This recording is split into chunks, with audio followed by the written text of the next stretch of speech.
Well, Maggie, we're back here at Blue Steel Guns. It's so good to see you again. It is fantastic to see you, Mark, and it is great to be here. Well, it's always a pleasure to be here. And, you know, I was going to ask you about kind of the trends you're seeing in the gun store, or really any trends you might be hearing about in regards to, let's just say stockpiling. I don't want to say hoarding, because stockpiling and hoarding are two totally different things. I grew up in a family of hoarders. I know what a hoarder is, and I know what stockpiling is. They're two. I did a video on that. Maybe I'll put the link. But anyhow, check the link. I've kind of just seen in the chatter and the comments online about people saying it's time to stockpile. It's time to stockpile. It's time to stockpile. Are you seeing? What are you seeing? Yes. Coming off of those few years where it was really hard to get ammo or firearms, and now that the prices are maybe not 100% as reasonable as they used to be, but I mean, we're getting closer and closer to pretty lower price points. Gosh, I don't want to say it's cheap anymore because it's really not cheap. But closer. Better than it was. It's a little more affordable, at least. And the people that buy in larger quantities obviously can get a heavier discount, which is why you'll see stores that buy, if they're a chain, they'll buy for a district or a region because they can get astronomically inexpensive price points and keep their margins, keep their prices down. So that's fantastic. But at the end of it, when you stockpile something, you stockpile with the intent to use it. Which is the difference between a hoarder and a stockpiler. So at some point, everything that has been purchased will be used. Now, I don't know if it's going to be used by anybody in our generation. I don't know how long of a timeline we're looking at here. I have some pretty old bullets that I'm pretty sure who bought them is not around anymore. Oh my gosh. Yeah. I have shot military surplus ammo from the 1930s. So that was all still sealed in its crate and wrapped and everything. It shot great. I was really excited about it, but it's really cool, to be the first one to open that case in decades. And maybe those guys and girls aren't around anymore that packed those ammo crates up, but I'm getting to use it, and it's so much fun. Well, let me ask you this: if people are, if you're seeing a trend in stockpiling, do you think it's more because they're like, all right, the cost has gone down, so it's not really a sense of, oh no, I better stockpile. It's more of a, I see the price is down.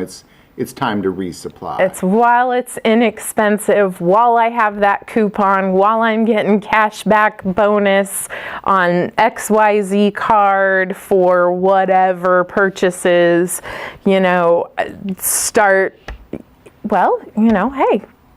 saving your money and spending it where you want to spend it and how you want to spend it. First of all, you got to find it at a price that you find reasonable. Now, my version of reasonable, your version of reasonable, and your version of reasonable may be vastly different. It is, and you look at comments when we talk about price of ammo. And oh my gosh, some of these comment sections, I see guys that walk into this store and go, oh my God, throw on the brakes. That's way too expensive. And then I see other guys that come in here and go, oh, you have it and it's reasonable.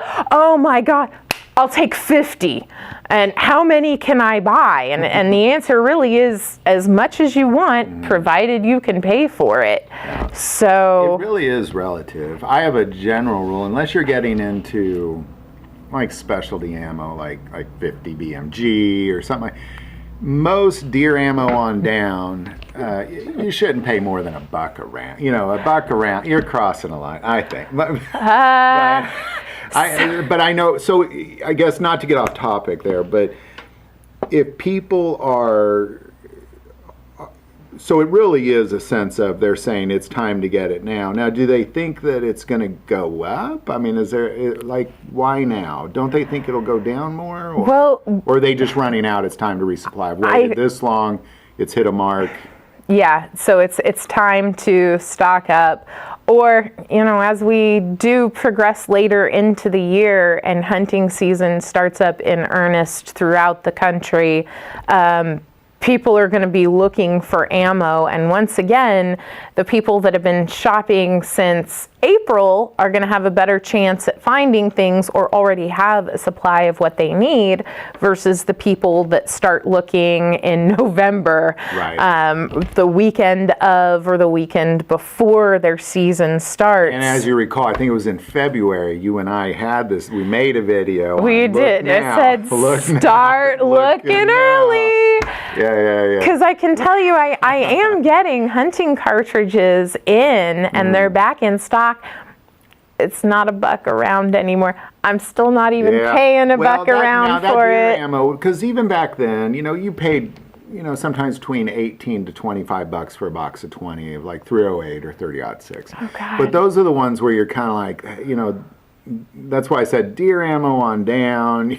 Like once you get into that deer ammo, I think you are getting $1. the least expensive box that came in new from the manufacturers were priced about like $48. Wow. Yeah, I know. And then there's some stuff that we got in, and I'm looking at it, and it's the, like fancy Barnes Vortex Nosler something or other with all the extra letters on it, and it's like, this stuff is $68. It's like, they're like, yeah, you should be pricing this on your shelf at $72. And I'm like, for 20 rounds, $72. I'm like, and then I look at what we paid for it, and I'm like, well, if we only make $3, we only make $3 on it. So here it is. Yeah.